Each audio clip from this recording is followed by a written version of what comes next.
Hi, I'll continue from the last video on the chapter on the brace from Carl Philipp Emanuel Bach's Versuch über die wahre Art das Klavier zu spielen. Contrary is the correct translation of Widrigen in this context, because Bach goes on to point out just how the situations or cases or the seat of each ornament are contrary, and not how they are adverse.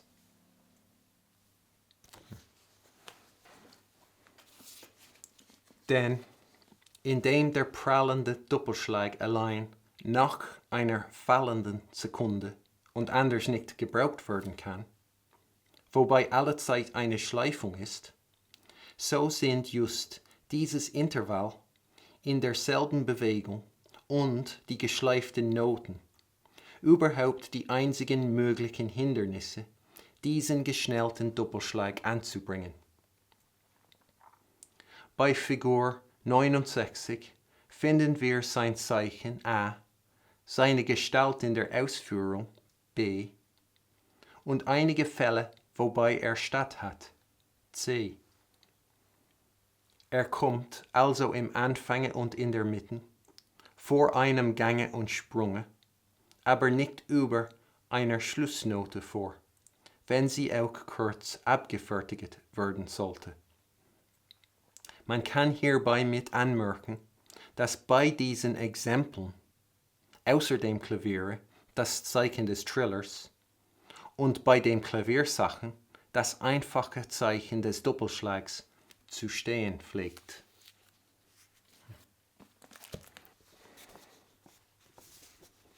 So, while the glancing brace can only be used after a falling second, where there is always a slur, it is generally those two conditions that prevent the flicked brace from being applied.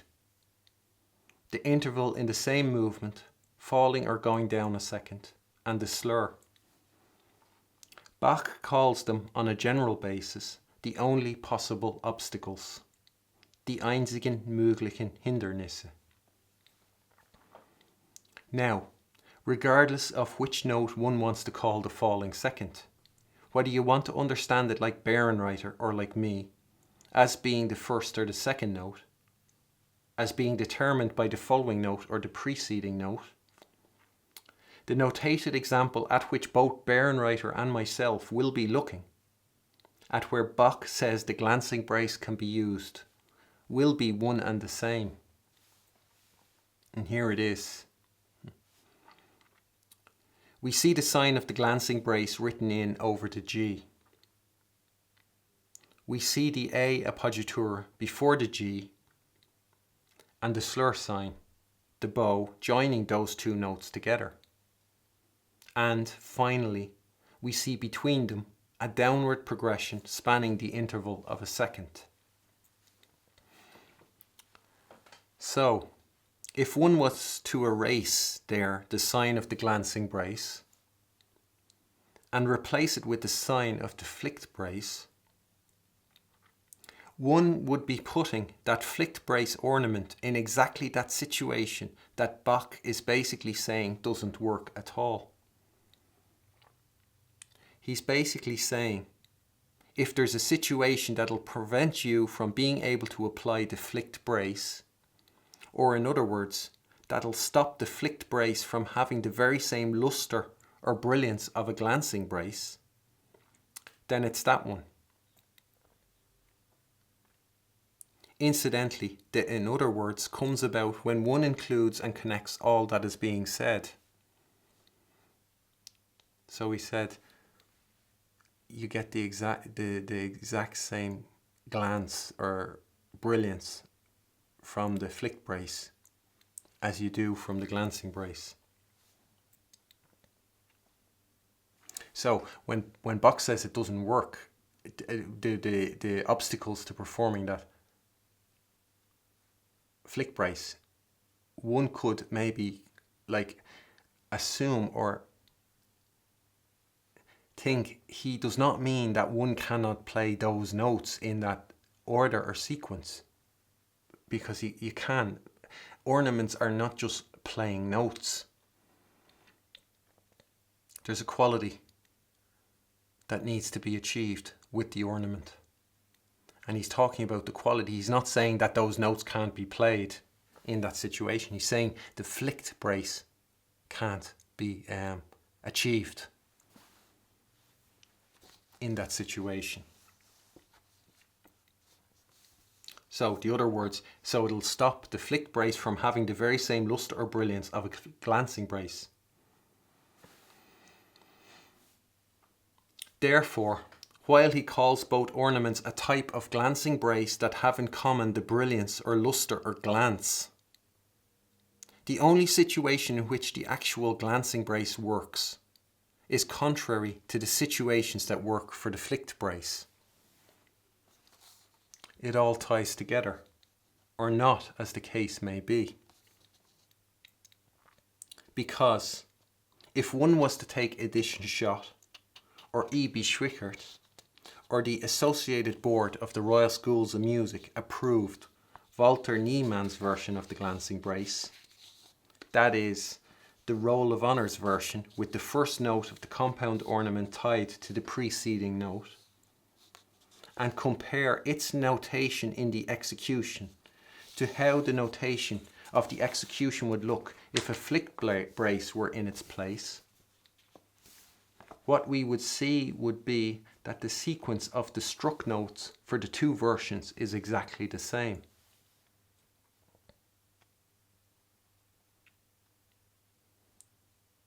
We would see that the slurring or legato is exactly the same.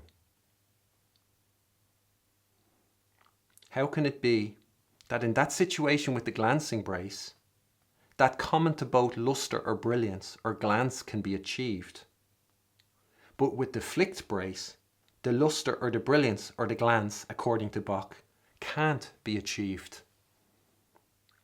Even though the sequence of the notes that are struck is identical, even though the slurring, the legato, the large bow is the same for both, even though the only difference is the slight delay caused by the tie, which Edition Schott explains as meaning so much as a small independent ritardando of the right hand. Die Anbindung der ersten Note bedeutet so viel wie ein kleines selbstständiges Ritardando der rechten Hand, während der Bass seine Note pünktlich zur Zählzeit, also ein wenig vor der rechten Hand bringt. So that's what Edition Schott says with their edition of the 18 practice pieces that go with that book. Together with the glancing brace written out so that its first note is tied to the preceding note. I suppose Edition Schott would translate besondere Schärfe into meaning a special ritardando. They're a special ritardando.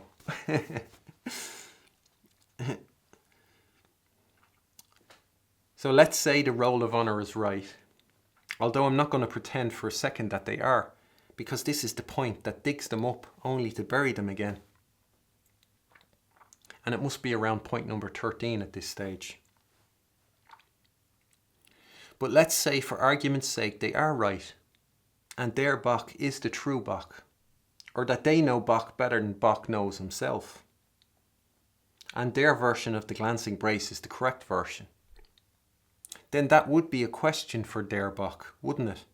If he can explain the discrepancy. Can you explain it, Roll of Honour Bach, Cage Bach, Midget Bach of the metronomes? Because otherwise, that change in the text of the later editions of your Versuch is making you look more and more like you don't know what you're talking about. So can you explain that discrepancy in a way that shows us that you do know what you're talking about and that you're not completely incompetent or full of it?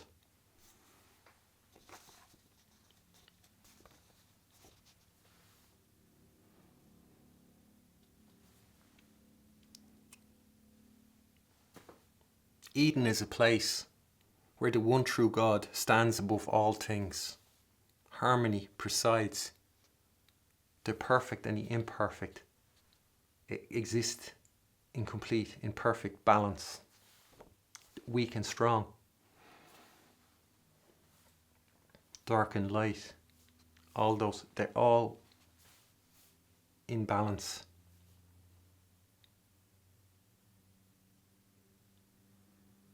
Harmony presides. In the cage, the left hand doesn't know what the right hand is doing. There's nothing but contradictions in the cage. You are not meant to look at the big picture in the cage, because as soon as you do, you see nothing fits together. So, can you explain the discrepancy, Roll of Honour Bach? And don't wait for me to come up with an answer on their behalf. This is their Bach, not mine. They should be able to explain the discrepancy. They should have already explained that discrepancy, because their Bach is them. They should also be able to explain how a retardando can equal the Sherfa.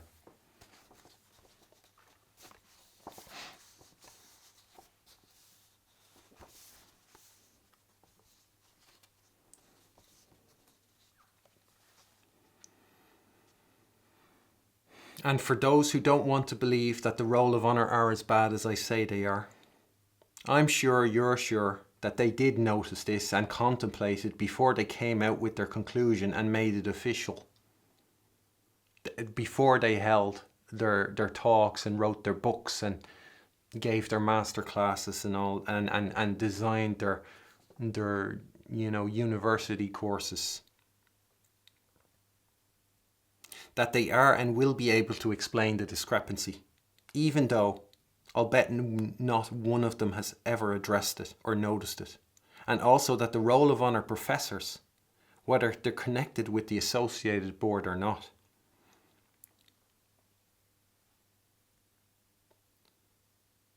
that's royal. Are they not meant to be aristocrats, the royalty, and not peasants? Are they not meant to be have refined taste and not common taste? So, whether they're connected with the associated board or not, contemplated this before they agreed with that claim and started teaching it to their students. I'm sure they don't get your likes, your comments, your subscriptions, your money for nothing. I'm sure you're holding their feet to the fire. There's no way you'd want to protect them from this, from having, from being presented with this, or that they'd have to explain themselves or explain it and explain why you are getting a substandard education.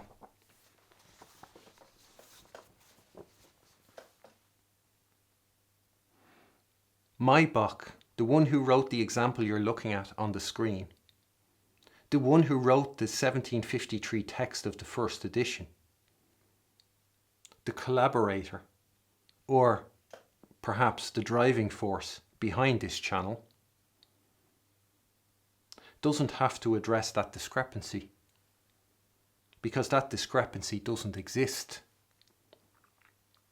The sequence of the struck notes of those two ornaments in that same situation are different. They have different constellations, a different pattern. My Bach says the one works and the other doesn't. The question of my Bach's competence remains intact. So how can the Roll of Honour, without having addressed that discrepancy, think for a second that their version of the glancing brace works, or is in any way authentic or correct, or can consider it to be beyond reproach? Is it because they have implicit trust in the public's gullibility? That could be giving them more credit than they deserve. That would mean they're scheming. That would give them a certain intelligence or cunning. And maybe it's not giving them more credit than they deserve. Maybe they do have implicit trust in how naive and gullible the public they're selling their wares to are, and that they'll swallow anything and ask for seconds. So maybe. But rather than going off on a long list of reasons why, I'll instead sum it up as complete and utter failure. I'll sum it up as the cage where nothing exists except notes and noise. The one they have all of you in, and the one they're in themselves. I'll sum it up as mediocrity attacking and eradicating genius.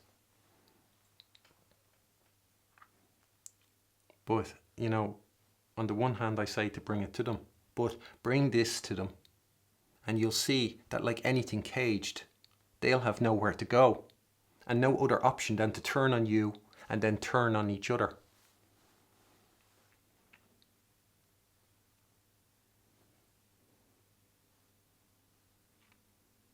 The worst thing one can do to those in the cage is tell them they're in the cage. You might as well be giving them the biggest insult, because they know it. They know it, and they know, you know, you're exposing their biggest sort of, you know, they'll love it if you talk about their position, or, you know, in their career, or this or that, or you know, but bring it down to their actual ability, and they'll just want to get out of there, but they can't because they're in the cage, so they'll turn on you. They have nowhere to go. They are trapped in the cage. So one could extrapolate on what my Bach said there, and in response to Lilliput's roll of honour, make conjecture that the tying of the first note of the glancing brace to the preceding note is the only possible obstacle to bringing out the necessary brilliance of that glancing brace. Of dat nötigsten und vornehmsten Zieraten, welche alle Augenblicke vorkommen und ohne welchen die meiste Stücke schlecht ausgeübt werden. One of those, the roll of honour, in all its waves, with all its culture, effectively cancelled, all its generations.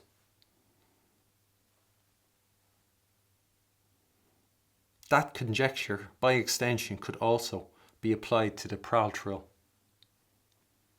So, that's what the roll of honour did with their, you know, with them eradicating the glancing brace and the plural.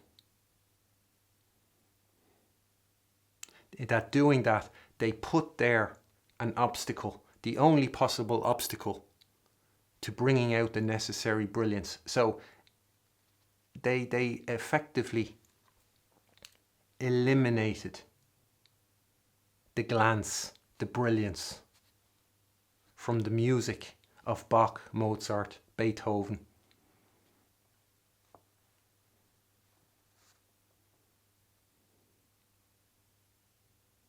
And you've no idea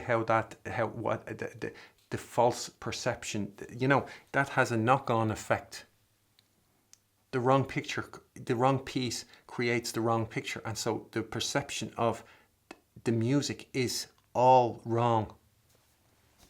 You're chasing after something that doesn't exist, and there is no way Mozart would have been as great as he was if his music was the music that's being, you know, played by the roll of honour.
that's it. That's that for this video.